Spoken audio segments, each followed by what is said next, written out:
Welcome everybody to our green energy building tour. We are so excited to have you on campus, even though it's virtual. And we look forward to welcoming people back to get all your questions answered and to really experience the building and of course the farm and the campus. But for now we're virtual. We're also glad you're here today, spending an hour of your time with us. We're here with Barry Phoebos, our green energy educator for now, and Kelly Rankich, our facilities manager and lead green associate, who will be filming Barry today. Right. And here's a little bit about 21 Acres for those who don't know. So 21 Acres is a living laboratory which serves to educate our communities around climate change and how to participate in climate action by promoting and building resilient food systems that are rooted in agroecology. We like to promote regenerative farming, sustainable land stewardship, and adopting sustainable living and building practices. 21 Acres is located in Woodinville, Washington, and I'd like to give a land acknowledgement to where we are. So we are on the ancestral lands of indigenous nations, including the Stillaguamish tribe, the Duwamish, and Coast Salish peoples as well. We acknowledge these nations as the original stewards of this land and honor both the land itself and all of the Coast Salish people, past and present. And we really appreciate you spending time with us here to learn how we're stewarding the land for future generations. And again, we absolutely take this as a very high honor.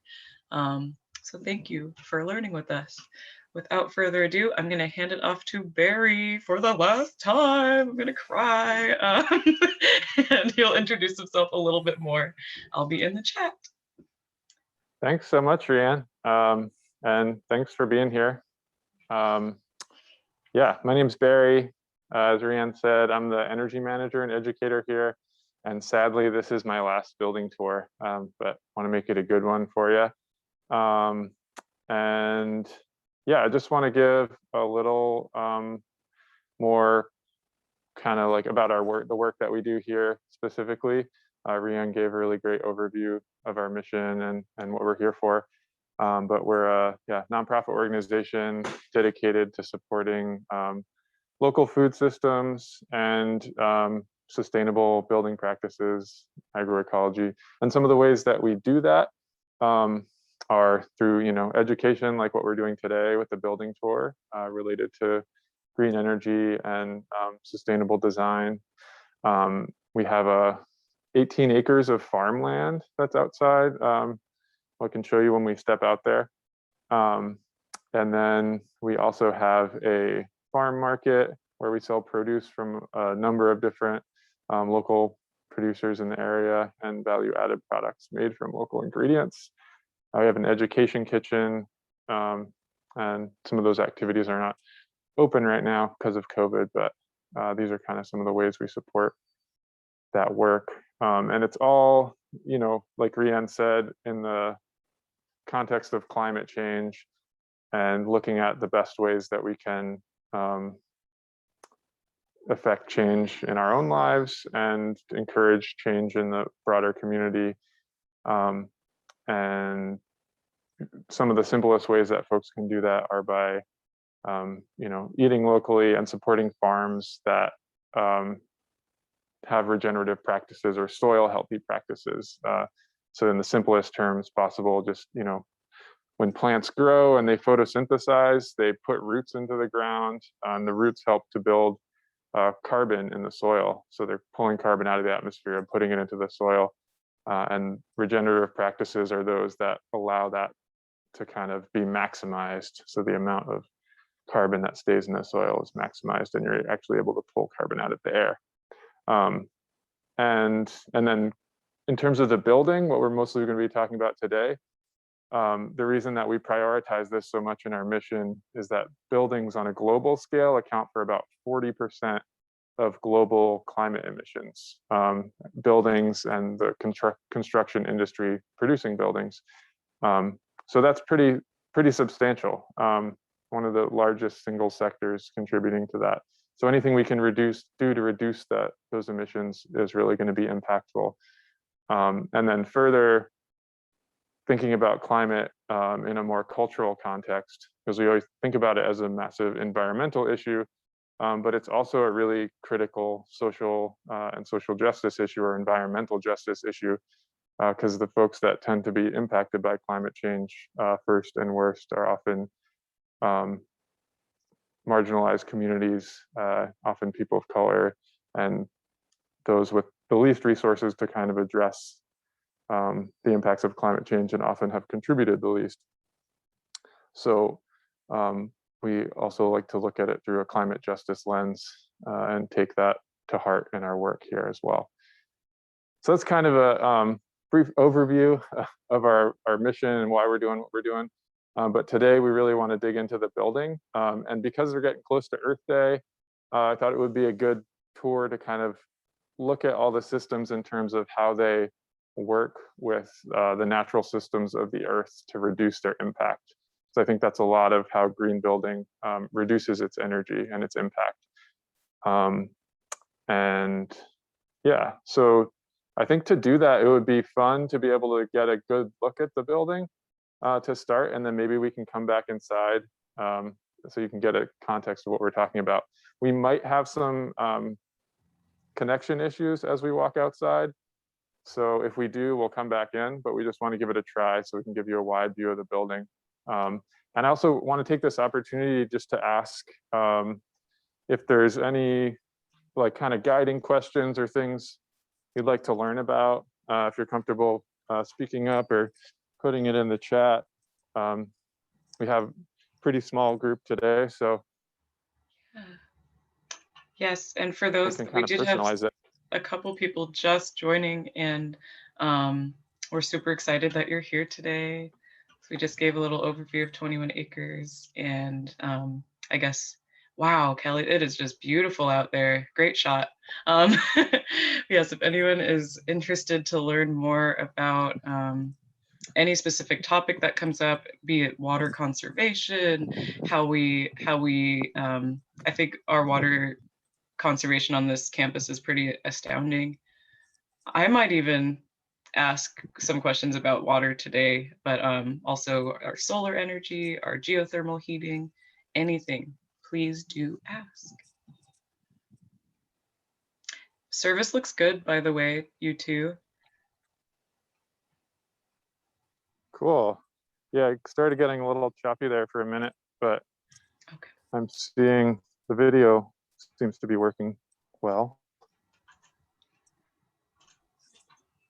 Wow. So here, yeah, you can see Kelly's giving you a view of the building as we're walking down. And you might have seen the tree line as we're going down where the farm is kind of behind us. There's a long view. So the arbor that's behind me over here, this is sort of the gateway to the farm. The back 18 acres are back there. And there's a kind of a bioswale that it goes over. I can talk more about that in a minute. That's water related. But I just like this view of the building because it kind of shows how it blends with the landscape. And largely in part because of the earth berm or the hillside that you're looking at, the grassy area just before the building there. That helps to regulate the temperature in our building. So that's one way that we work literally with the earth and earth in terms of like soil and dirt that's mounded up along the side of the building. Because the earth maintains, you know, the sun's shining on it right now, it's absorbing all that energy.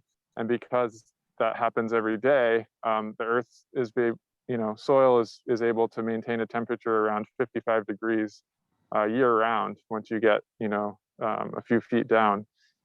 And so we can take advantage of that to help passively heat and cool the building.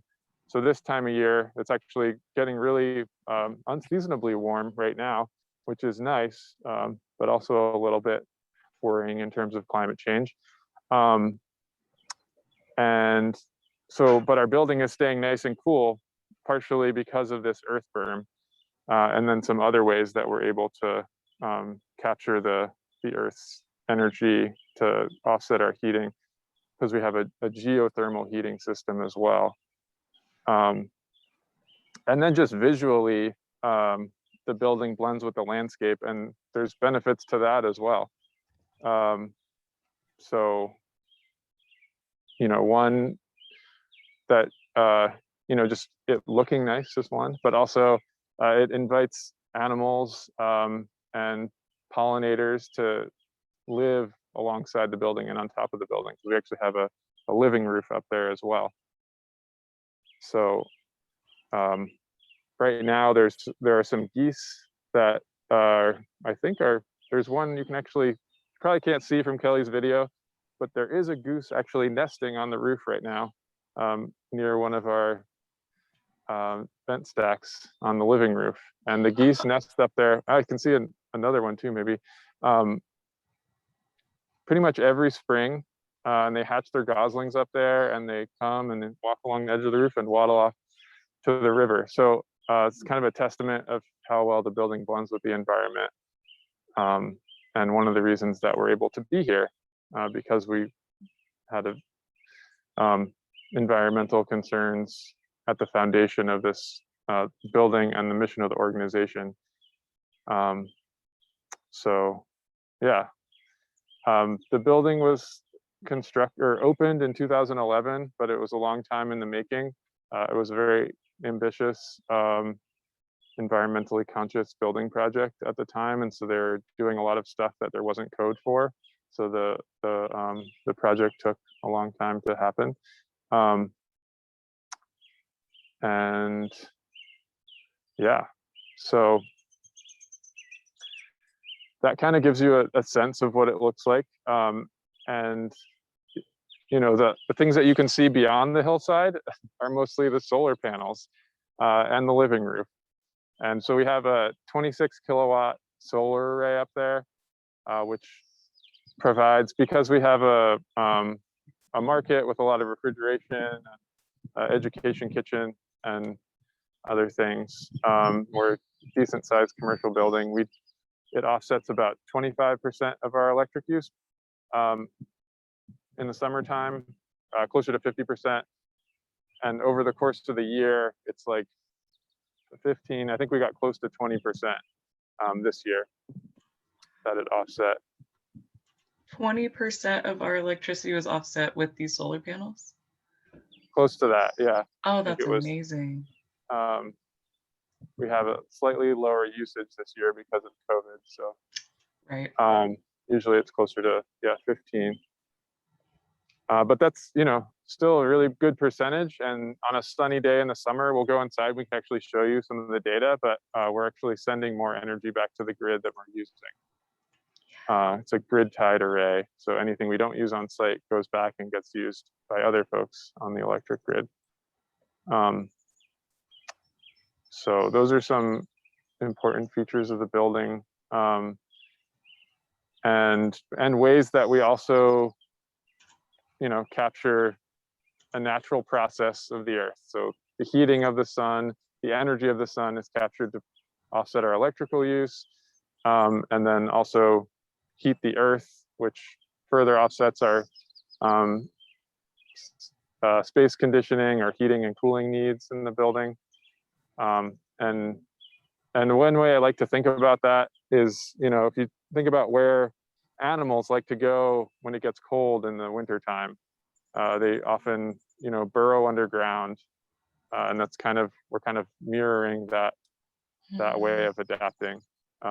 Where did humans first live? In caves in the earth, because it was, more comfortable and more secure. So there are ways we can kind of integrate those same kind of, ancient concepts into what we're doing now. We can actually reduce the amount of energy we have to use to work against natural systems and try to work with them instead. Oh, that's just so well said, Barry. Oh, thanks, Drianne. Does anybody have questions or things that came up for them while I was talking at this point? Should we keep going? Let's take a pause and see if folks might want to type any questions. I did send a prompt out. I was wondering if anyone was familiar with geothermal heating, and one of our audience members did mention that yes, they're familiar, but it's a little too expensive to get installed in their place. And if we have more information about geothermal, that they would love to hear about it. And Cool. I think from our emails that we send out, there was one link about this old house, which is an air source heat pump that's a little more affordable. Oh no, there's No, a this old house video that was actually about geothermal geothermal. and how much they're showing an innovative company in New York State that has a low cost drilling method. So I guess since this question has come up about geothermal, maybe we'll just dive into it right now. Yeah. And we're actually standing on the spot where our geothermal ground loop, it's called, is buried. So the way that our building heating system works, and I might actually just try doing a quick screen share so I can show you the system and where it's buried. Let's see if this works.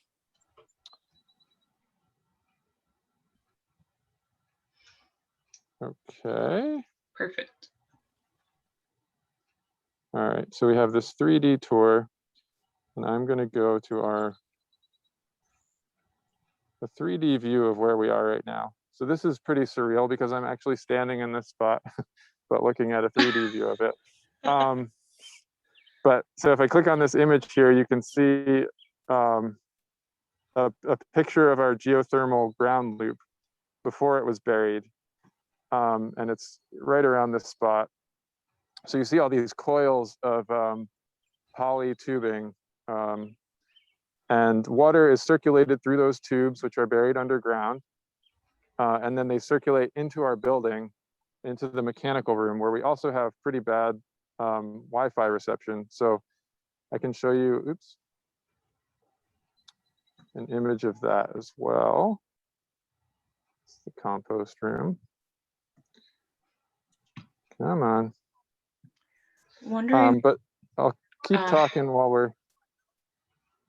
Oh, we had a question about how deep the coils are buried in there. That's a great question. So they're typically ground coils are buried. You want to be below the frost line and usually around like 4 or 5 feet underground.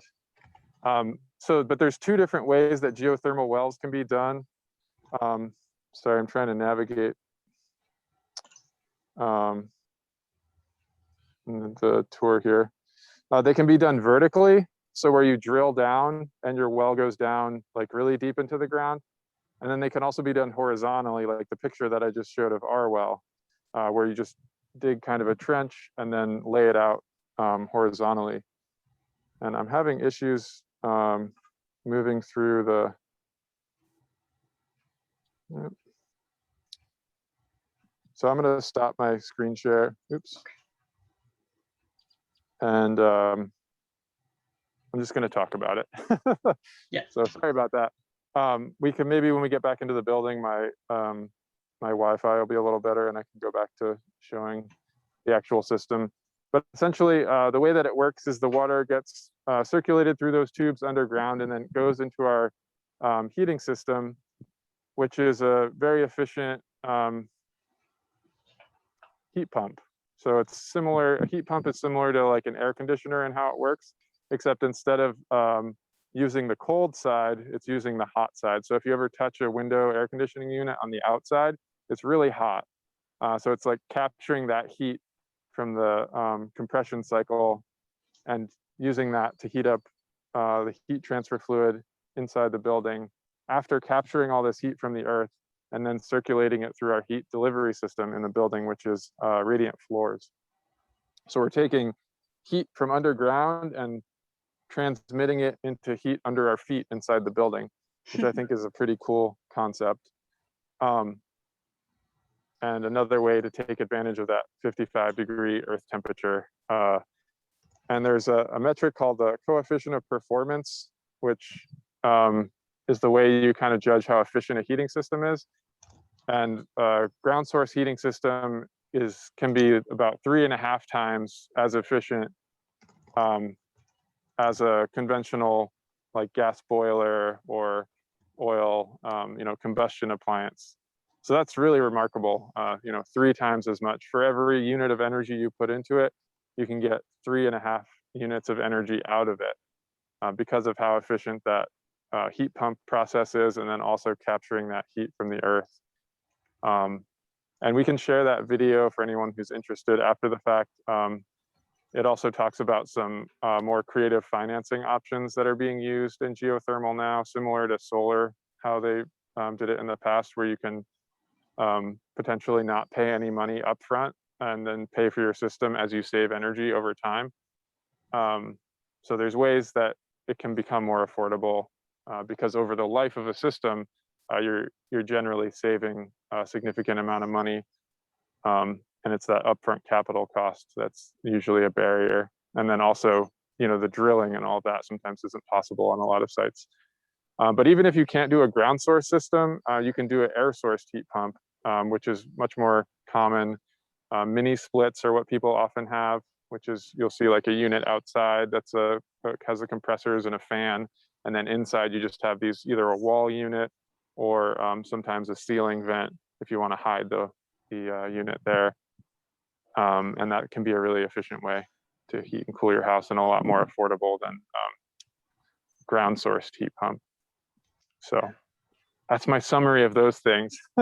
Thank you. Yeah, so maybe we'll take this opportunity to walk back up and into the building, and I can show you some of the energy use that we're talking about. But are there any other questions or things that are coming up while we're walking and talking here? Let's see. Not yet. Actually, yeah.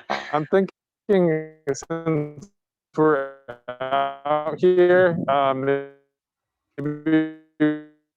Oh, we're losing your voice. You're not getting me? Okay. Oh, now you are. Lost reception. I think, yeah, you just crossed that little threshold, but now we're good. Okay. Well, I was just starting to talk about our rain garden since we're over there, but I guess the cell service isn't good enough. So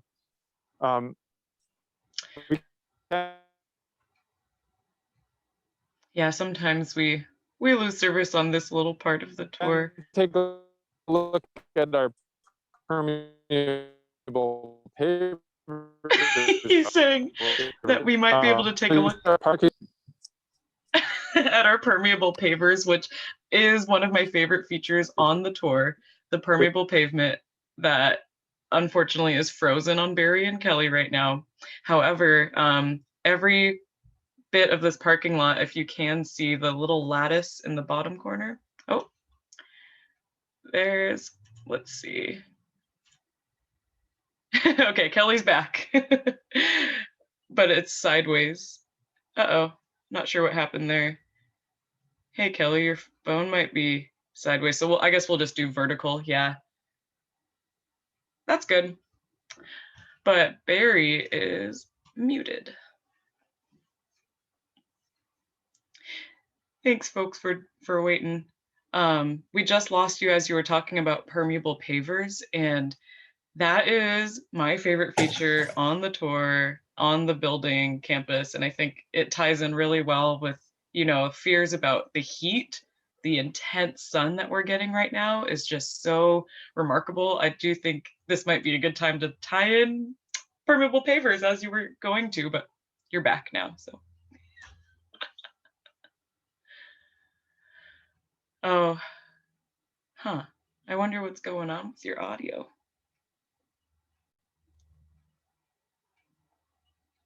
Can you hear me now? Yes. Okay. Weird. I don't know. I got muted for a minute and then I unmuted, but I didn't come back. Anyway, sorry about that, folks.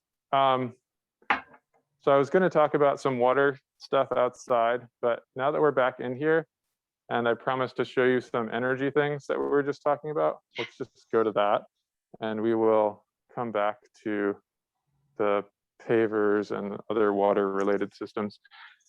So this is a graph that shows our energy use in real time over here. You can see what we're actively using. So the red line is our energy usage, and then the green line is our solar production. So you can see right now we're producing 18.4 kilowatt hours or kilowatts of electricity from solar, and we're only consuming 6.2 kilowatts of energy. So we're producing a lot more solar than we're consuming. We're actually, offsetting our entire usage and then sending quite a bit back to the grid right now. So this is kind of a cool, you can see over the course of an entire week how much solar production we've had. You can see this sort of what's called a diurnal curve, or the day and night curve. So this is the green areas are obviously the daytime, and then at night it gets cold again. And can anybody guess what happened at this? You can see like there's a lot more energy use on these first 4 days here, and then it goes significantly down here. Can anyone guess what caused that? Great question. We'll see if we get any guesses in the chat. Okay, well, while you're thinking about that, I'm going to show you. So we, on this energy monitoring system, which is called eGauge, we can look at a whole bunch of different systems in the building. So right now I have our heating system pulled up here. I'm going to turn that off. And then we can look at our hot water heating. So you can see that all these little bumps correlate with our hot water, because that's one of the biggest energy users in the building, because it is, although it is geothermal as well, it still uses a fair amount of electricity, but a lot less than it would if it was, or a lot less emissions than if it was a combustion appliance. And you can see what some of these other systems that are pointed out here. A lot of them are kind of small in comparison to the other things. Another thing we sometimes look at is the elevator. Yeah. As you can see, when it's going up and down, it hasn't been used as much lately. But any guesses? No guesses yet. No guesses. Okay, well, I'll just tell you. It's our heating system. We turned it off for the season. It's gotten really hot this week. It was still getting very cold at night for a while, but now it stopped getting quite as cold. So the heat is now off. So that's what you're seeing. This big bump is our heating system coming on, and you can see that correlates to overall increased use. And then it kind of stops here, and you're just seeing the hot water turn off and on, among with other things like lighting, refrigeration, and other things. So this is a cool way to kind of just see the amount of energy that we're using in the building. And the concept of you can't save what you don't know. So if you don't know where you're using your energy, you're not going to be able to really reduce it as much. So it's really important to have these kind of systems if you want to be continuously improving the performance of your building and looking at ways to save. So it helps us identify what are our biggest energy uses and which systems should we focus on, or what are modifications we could make to improve energy in our building. And you can get systems like this for a home as well. So if you're a homeowner and you you're doing any kind of electrical work in your panel and you're interested in seeing more specifically where you use energy, you can talk to an electrical contractor about installing one. But there's also ones that just plug into wall plugs. And a lot of the smart speakers have these smart plugs that you can use now. And there's some that you can buy for like very affordable price online that come with an app where you can see how much energy is being used to anything that you plug into that smart plug. So the same kind of plug you use for like, Alexa or other smart speakers, where you're able to tell them like dim the lights. You can use that to monitor your energy use on those same plugs. So that's a really affordable and fun way to look at how much energy you're using. Yeah, so that's energy monitoring.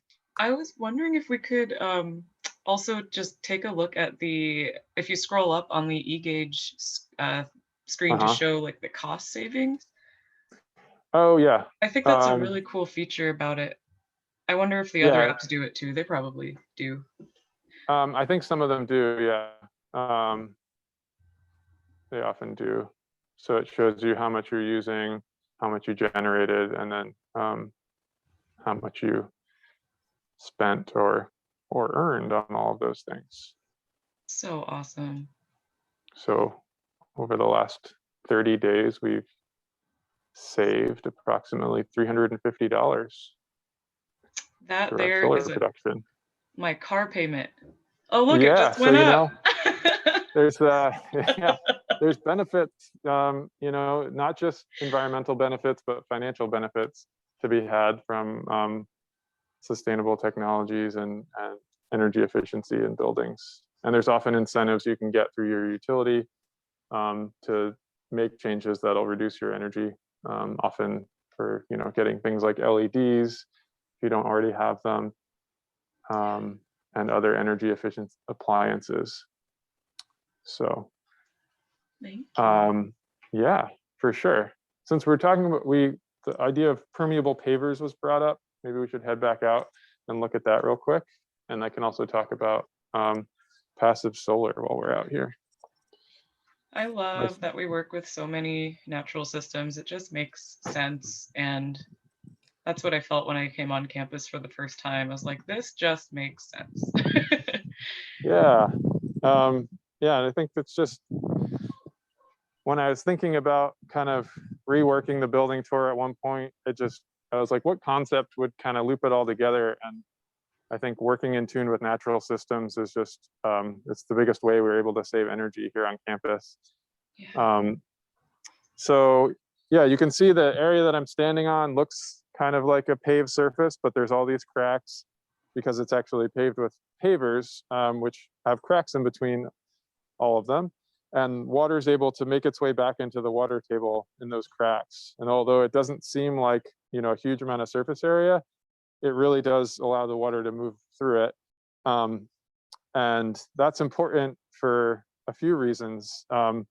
So, runoff, especially on paved surfaces where cars are driving, can be a problem because if there's, oil leaks or anything like other chemicals that might make their way into the groundwater, they can actually, in our parking lot, be cleaned up by a lot of water-loving plants and things that we plant in our bioswales.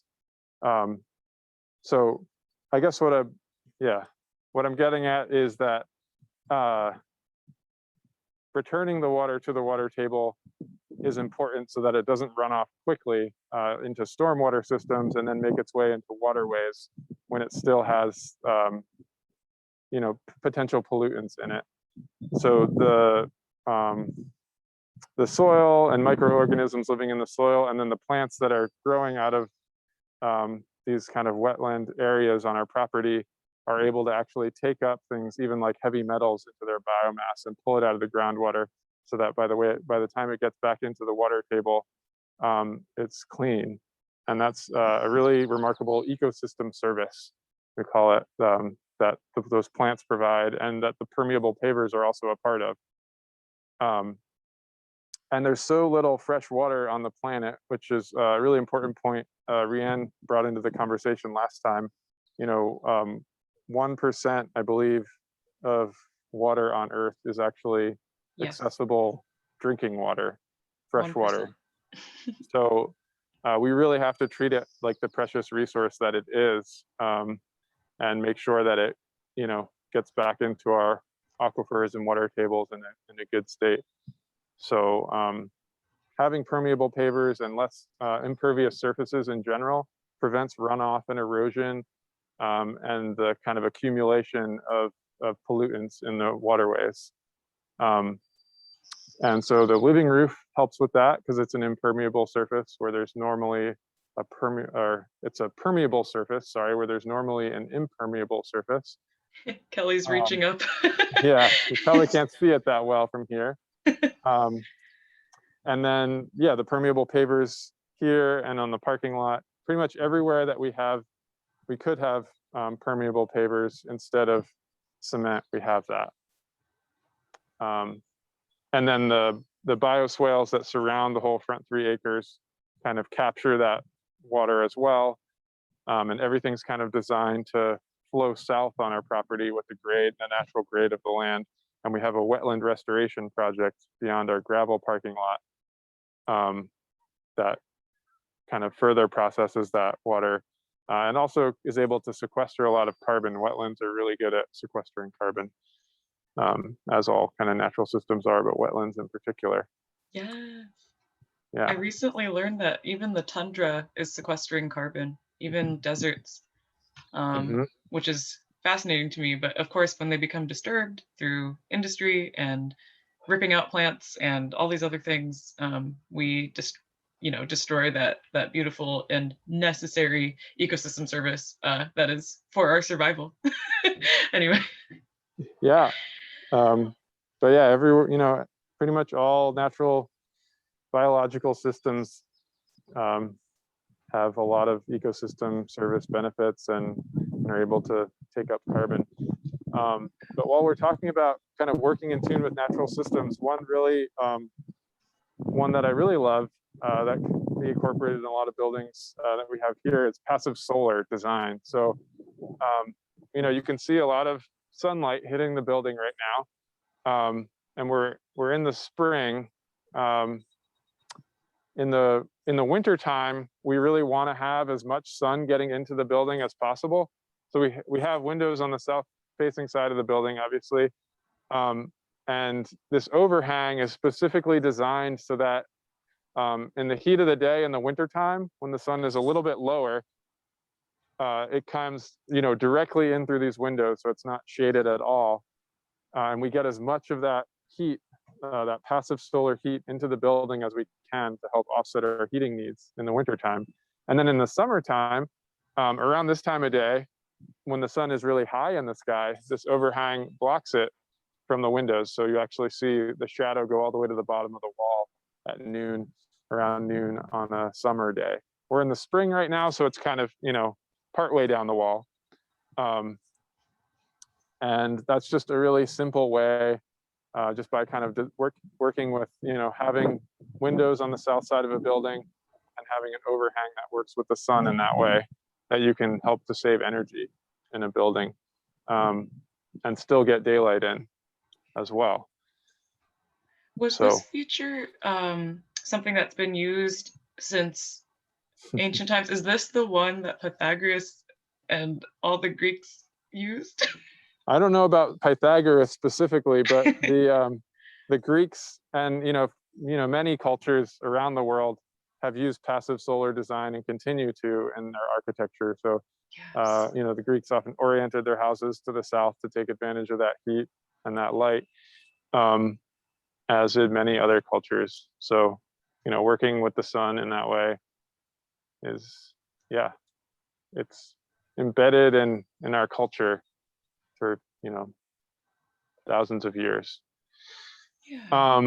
And then once the heat gets into the building, or once you're producing heat in the building and you want to keep it in there, that's one of the most important ways to save energy, is to have to not let there be a lot of heat transfer through your walls, to have well insulated walls. And our walls are made out of a material called the insulated concrete form. And here's a sample of it. So you got 2 inches of styrofoam, recycled styrofoam as well, on the inside and the outside of the wall.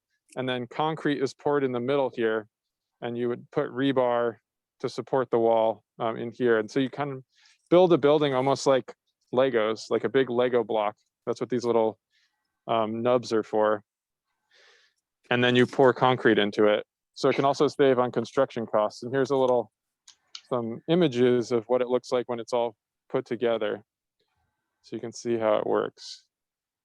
So the continuous insulation on the inside or outside of a wall is one of the best ways to save energy in a wall system, and this kind of builds it into the wall itself.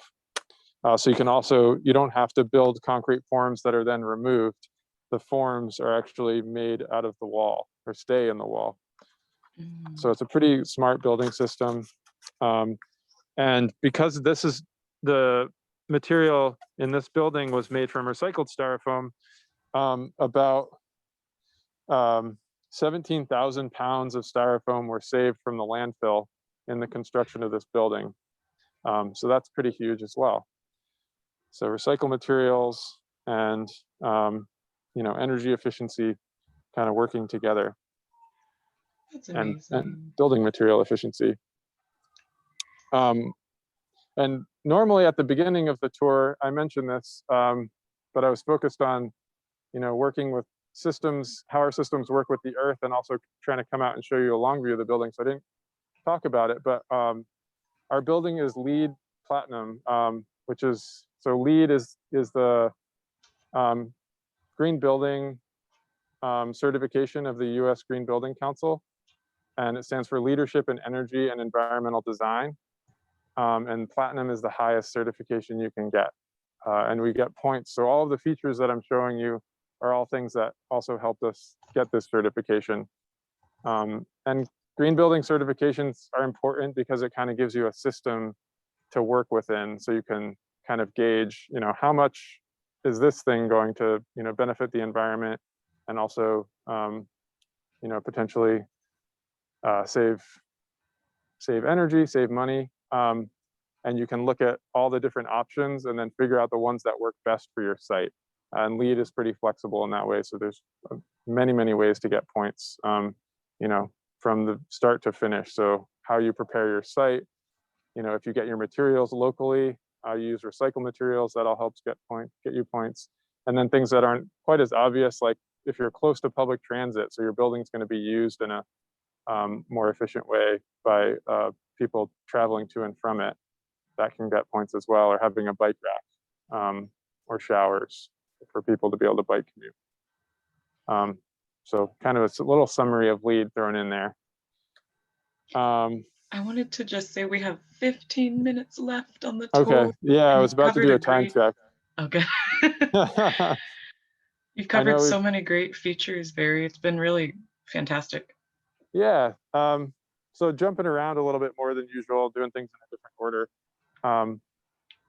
But yeah, that covers most of the things that I want to talk about while we're out here. So maybe we'll head back inside for a minute and look at some things in there. I did have a question about the, you can still see them, those, the shade arbors. Is that what they're called? Oh yeah, do you want to take a look at it? Well, so I was wondering, you're talking about on the roof edge? Yeah, the ones that create the shadow on the way down. Yeah. So I was wondering if we're gonna have grapes on there or beans sometime. That's the plan. Awesome. So, oops. Yeah, so that can help accentuate the passive solar benefits. So there's that trellis that hangs on that roof edge. The overhang gives a shadow.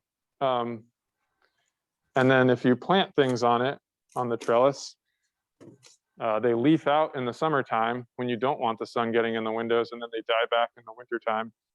And so it kind of works naturally to increase that overhang in the summer and decrease it in the winter, which is a cool way to benefit the passive solar design. And so while we're kind of talking about solar, another really important benefit of solar is being able to see light. And so if you can get more daylight into your building, especially for commercial buildings, you can save a lot of energy on lighting, because that's one of the biggest users of energy in commercial buildings generally is lighting. And so we have things like Kelly was just showing, the high up windows, or clerestory windows are called, get more light in here. And then you may have noticed when we were looking at the solar array that there were some white panels in the middle of the blue solar panels. And those are actually skylight panels made by this really cool company in Tukwila locally called Calwall. And so it's a local building material. It's also a very efficient building material. So a normal window has almost no insulating value. So insulation is rated in terms of R value, or resistance to heat flow. And a pane of glass has an R value of 1. The lower the value, the worse the insulator it is. And the typical wall of a house, a 2x6 wall that has fiberglass insulation, has an R value of around 20 to 21, or 19 to 21. And the most current CalWall product, even though it's translucent, you get a ton of light through it, can actually insulate as well as a typical wall of a building, so around R20. This is an older product, so it doesn't insulate quite as well, but it's still substantially better than just a window pane. Most windows, I think the highest performing window that you can get, I think, is around maybe R5 or 6 at this point. But that's like a triple glazed, like super high tech kind of expensive window. The windows we have here are double glazed, and they're very high, highest efficiency I think we could get at the time.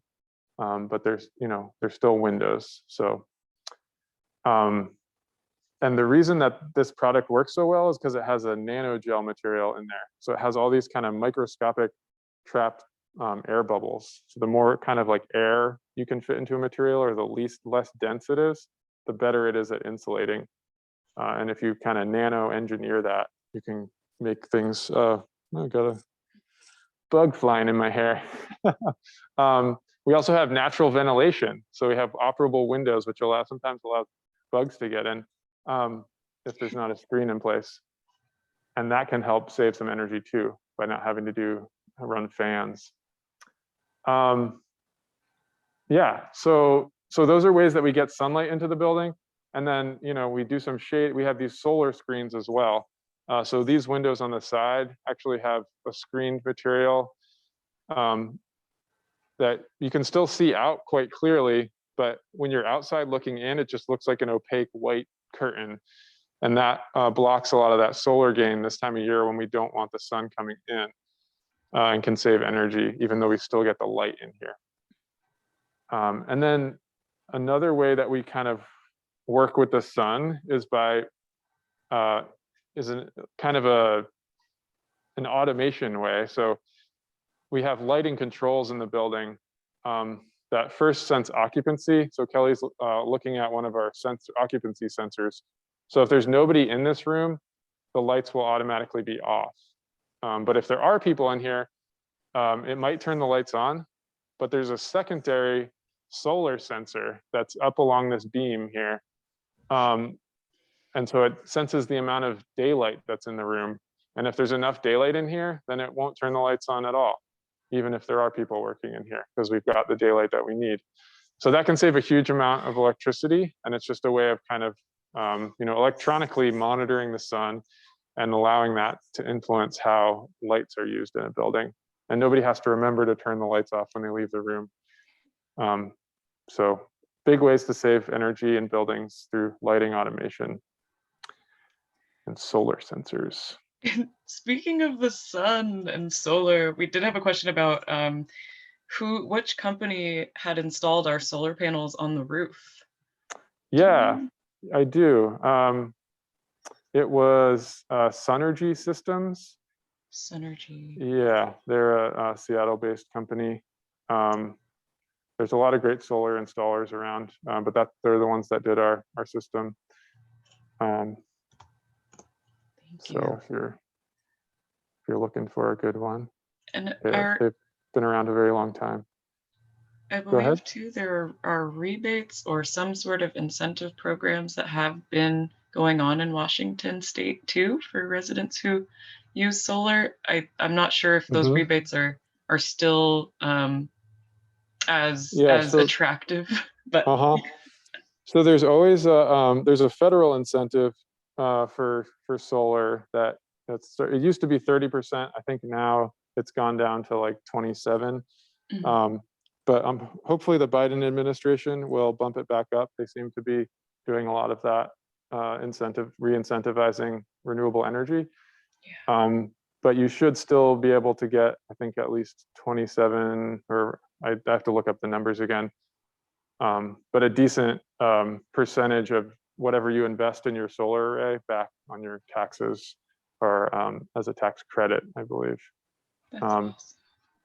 or a tax rebate. It's one or the other. But in any case, big incentive and can reduce the cost of your system substantially. And then anything that the state or your local county provides would be on top of that.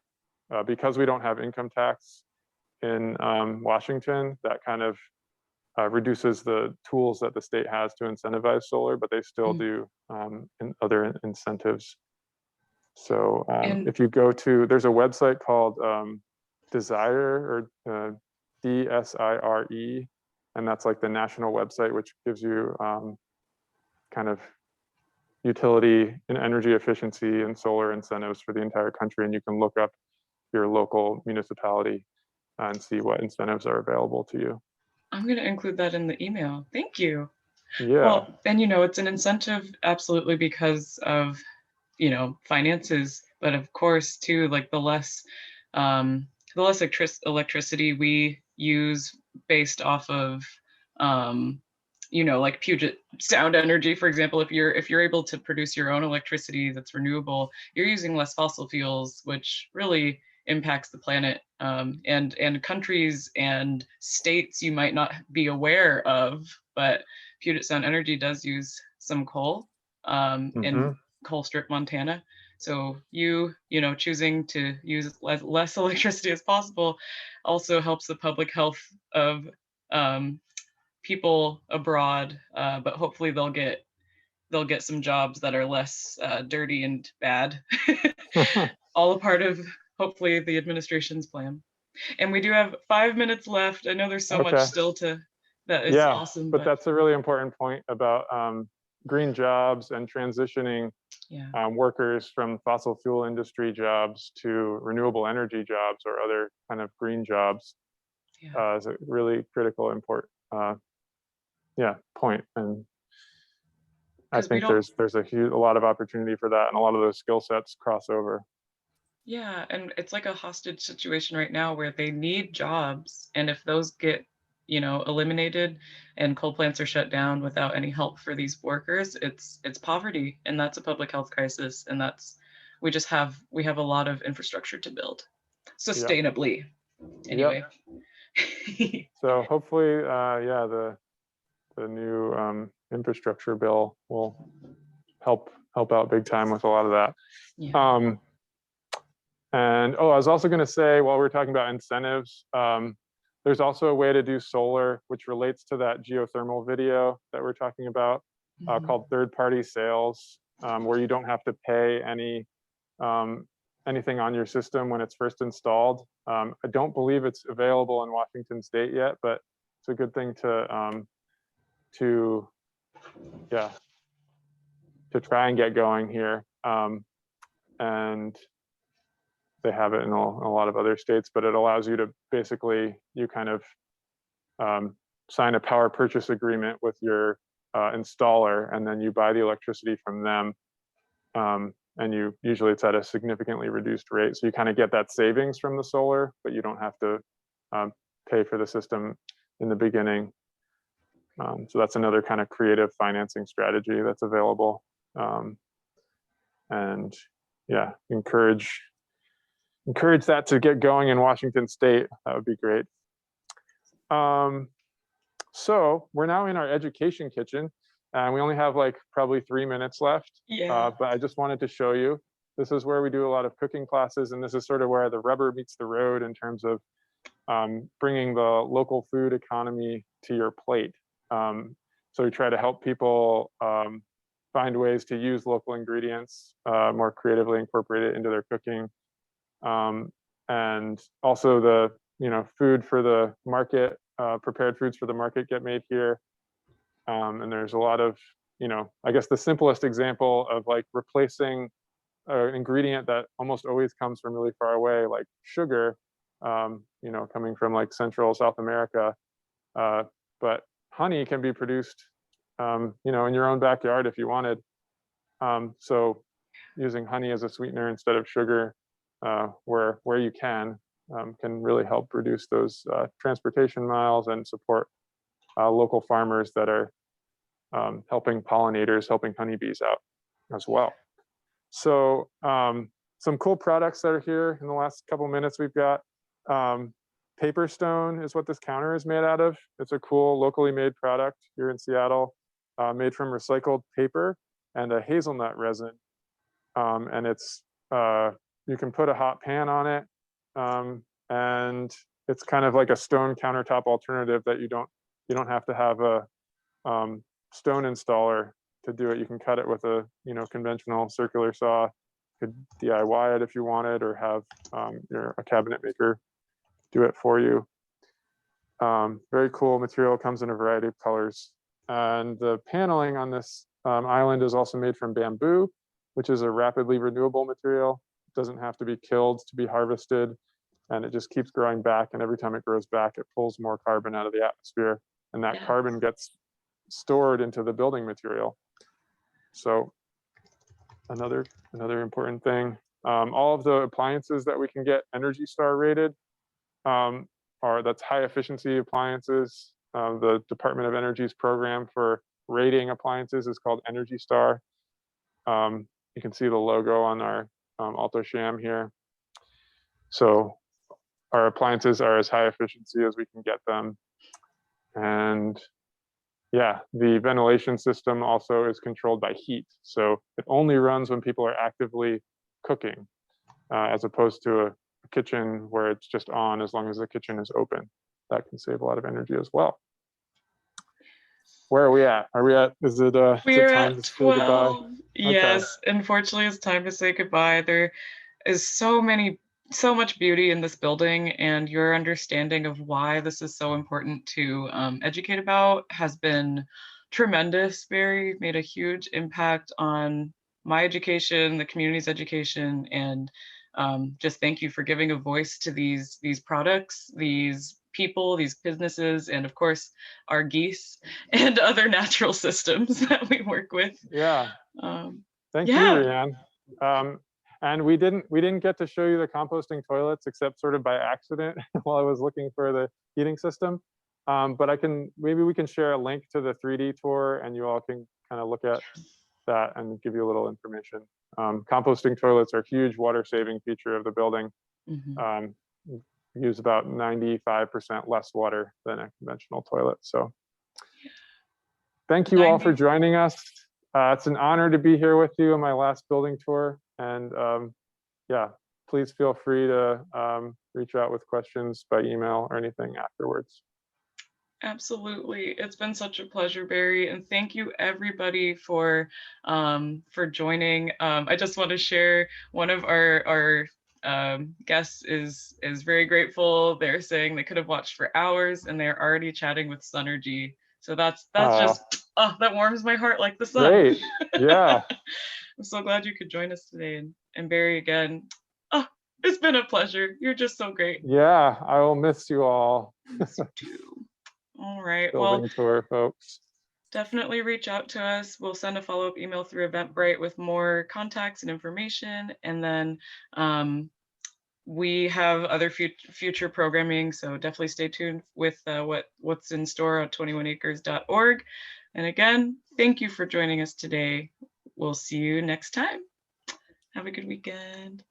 Bye, everybody. Happy almost Earth Day. Happy almost Earth Day. Thank you. Bye.